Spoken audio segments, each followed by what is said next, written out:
Beberapa tahun yang lalu, saat saya sedang mengendarai mobil, tanpa sengaja saya melihat kereta yang telah keluar dari relnya. Tentu saja, kereta itu diam di sana dan tidak bisa kemana-mana. Jika sebuah kereta keluar dari relnya dan tidak berjalan di jalur yang harus diikutinya, kereta itu hanya diam di tempat dan menciptakan sebuah kekacauan yang besar.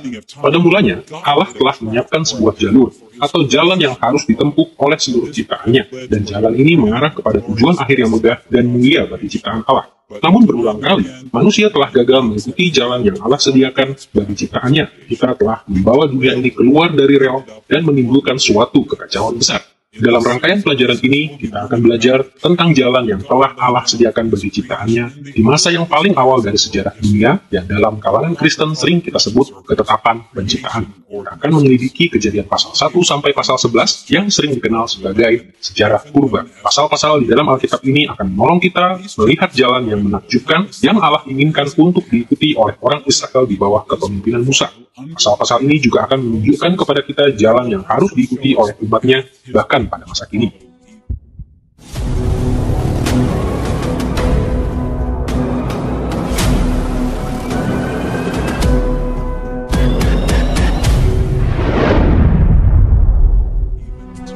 Kami telah menyebut pelajaran pertama ini dunia yang sempurna, karena kita akan berfokus pada Kejadian pasal 1 ayat 1 sampai pasal 2 ayat 3.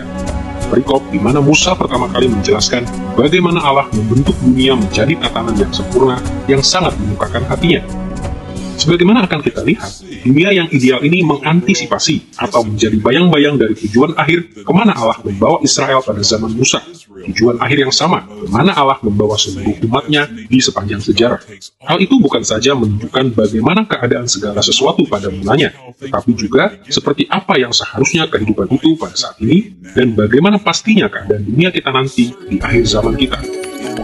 Pelajaran ini terbagi dalam 4 bagian. Pertama, kami akan memberikan ikhtisar tentang sejarah purba dari Kejadian pasal 1 sampai pasal 11. Kedua, kita akan mempersempit fokus kita pada Kejadian pasal 1 ayat 1 sampai pasal 2 ayat 3 dengan pertama-tama melihat struktur sastranya. Ketiga, kita akan menyelidiki makna asali dari bagian kitab Kejadian ini berdasarkan strukturnya.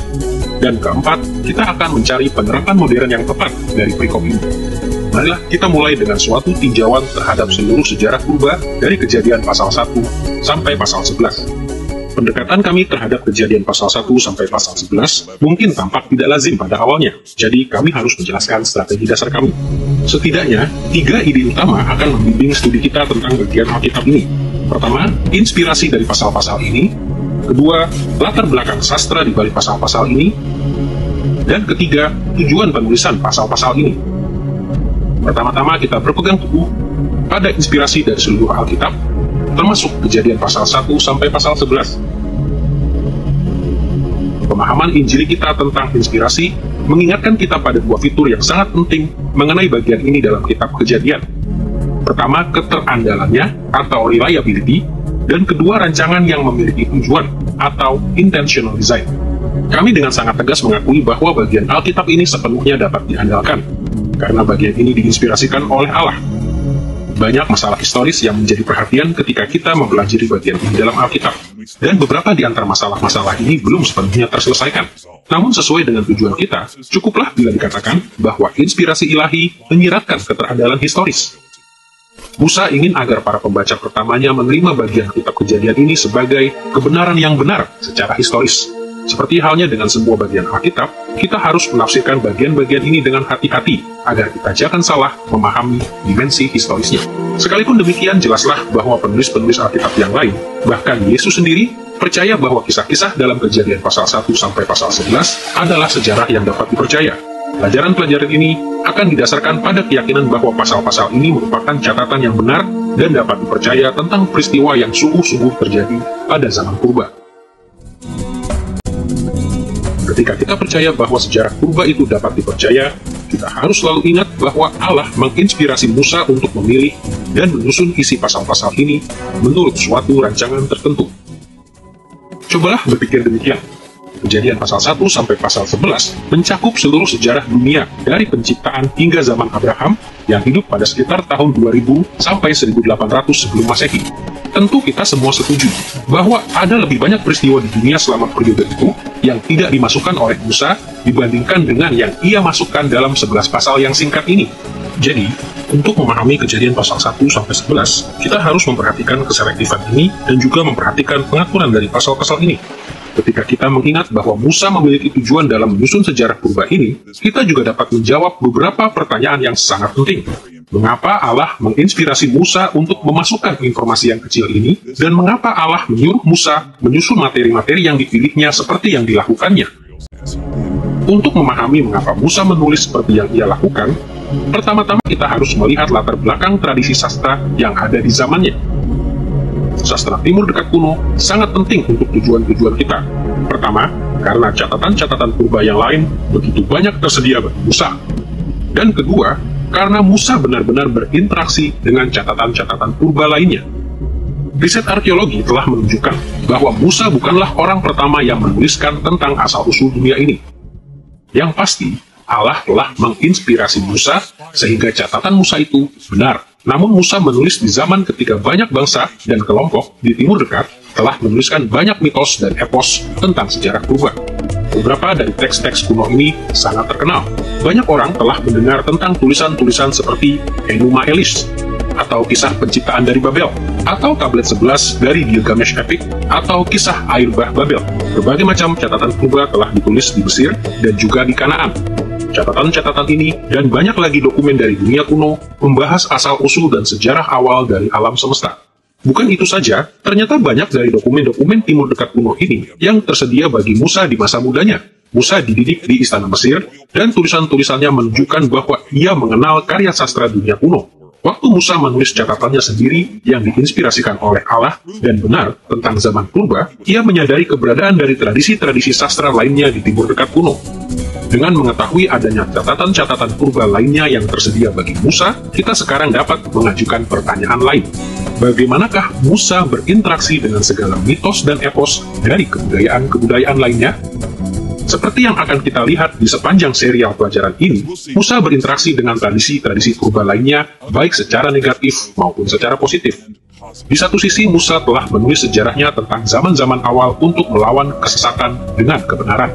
Kita harus selalu ingat bahwa bangsa Israel yang dipimpin Musa telah dikuasai oleh berbagai macam pengaruh kafir. Mereka tergoda untuk percaya bahwa dunia tercipta karena usaha dan pergulatan dari banyak Allah. Mereka entah menolak iman yang sejati dari bapak-bapak leluhur mereka, atau mereka mencampur kepercayaan ini dengan kepercayaan-kepercayaan religius dari bangsa-bangsa lain. Dalam banyak hal, Musa menulis kisahnya tentang zaman purba untuk mengajarkan kepada umat Allah tentang bagaimana sesungguhnya semuanya itu terjadi. Ia berusaha menegakkan kebenaran Yahweisme untuk melawan kesesatan dari agama-agama lain. Di saat yang sama, Musa mencapai tujuan negatifnya untuk melawan mitos-mitos yang salah ini dengan berinteraksi secara positif dengan tradisi-tradisi sastra di zamannya. Tulisan-tulisannya sengaja dibuat mirip dengan tulisan-tulisan Timur Dekat kuno lainnya, agar ia dapat menyampaikan kebenaran Allah dengan cara-cara yang dapat dipahami oleh Israel. Sekalipun ada banyak kemiripan antara catatan Musa dengan beberapa teks penting, riset arkeologi belakangan ini telah menunjukkan adanya kemiripan yang dramatis dengan satu tradisi sastra yang spesifik. Pada tahun 1969, sebuah dokumen penting diterbitkan dengan judul Atrahasis, The Babylonian Story of the Flood, atau Cerita Babel tentang Air Bah. Kita tidak dapat memastikan seberapa jauh ke belakang jangkauan dari tradisi dokumen ini, namun dokumen ini penting bagi kita karena menyatukan di dalam satu kisah bagian-bagian yang sebelumnya hanya diketahui secara terpisah. Dokumen Atrahasis Epic mengikuti struktur dasar yang terdiri dari 3 bagian, mulai dengan penciptaan manusia. Penciptaan manusia diikuti oleh catatan tentang sejarah manusia mula-mula yang khususnya berfokus pada tercemarnya dunia akibat ulah manusia. Dan akhirnya kecemaran ini diperbaiki oleh air bah penghakiman dan tatanan dunia yang baru. Membandingkan kitab Kejadian dengan Atrahasis, sangat mendukung gagasan bahwa Musa menyusun catatannya dengan struktur menyeluruh yang disengaja. Secara sepintas, Kejadian pasal 1 sampai pasal 11 seakan merupakan koleksi dari ayat-ayat yang beralih dari satu topik ke topik lain tanpa kesinambungan. Namun perhatian kepada paralel sastra yang luas dengan Atrahasis menolong kita untuk melihat bahwa sejarah purba Musa tetap menyatu sebagai alur kisah tunggal dengan struktur yang mencakup semuanya.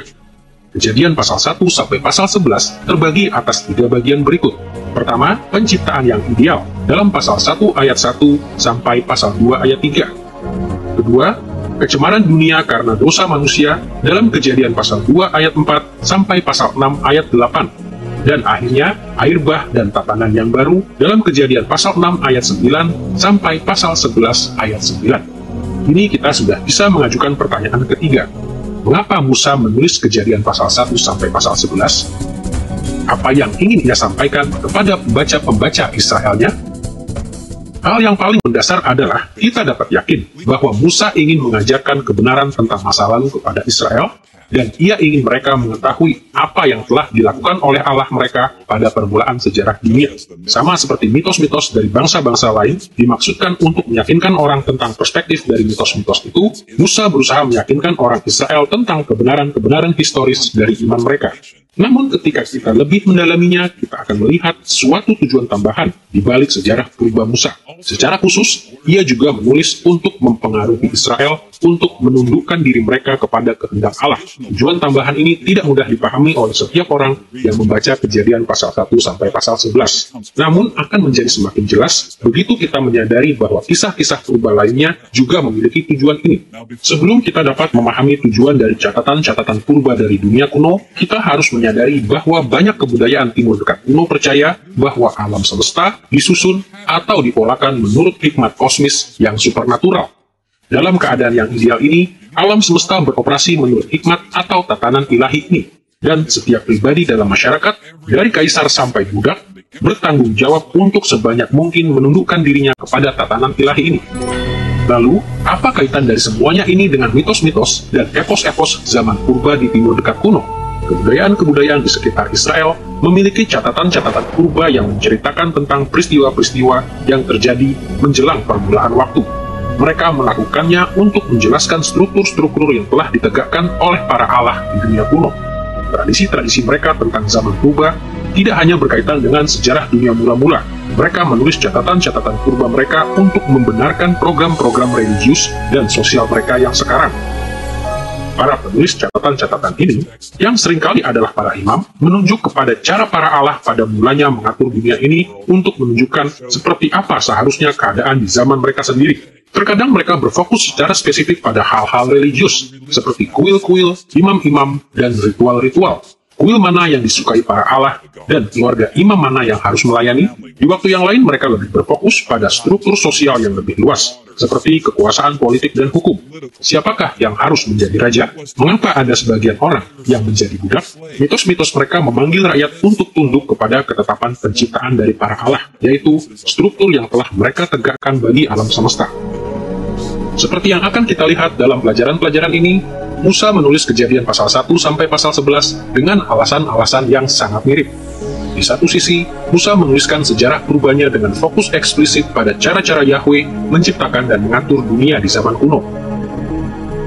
Dari penciptaan sampai kepada Menara Babel, Musa memberitahu Israel tentang bagaimana segalanya terjadi pada dahulu kala. Namun ia tidak sekedar menulis untuk kepentingan sejarah.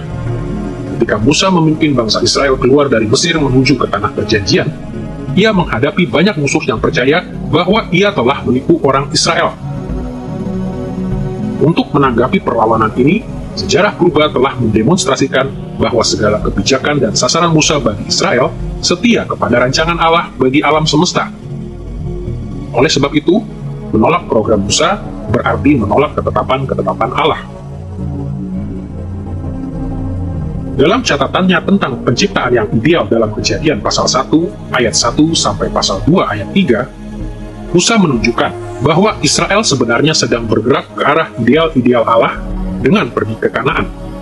Dalam catatannya tentang pencemaran dunia dalam pasal 2 ayat 4 sampai pasal 6 ayat 8, Musa menunjukkan bahwa Mesir merupakan tempat kecemaran dan kesukaran yang disebabkan oleh kutuk Allah terhadap dosa. Akhirnya, dalam catatannya tentang air bah dan tatanan yang baru yang dihasilkan dalam Kejadian pasal 6 ayat 9 sampai pasal 11 ayat 9, Musa menunjukkan kepada Israel bahwa ia sedang membawa mereka kepada tatanan yang baru dengan banyak berkat, persis seperti Nuh yang hidup sebelum dia telah membawa tatanan yang baru dan berkat-berkat bagi dunia. fakta-fakta dari zaman purba ini sepenuhnya membenarkan visi Musa bagi masa depan Israel. Apabila ia mampu meyakinkan Israel tentang kebenaran-kebenaran ini, maka orang-orang yang setia di antara orang Israel akan berpaling dari Mesir dan memilih tanah Kanaan sebagai warisan ilahi mereka.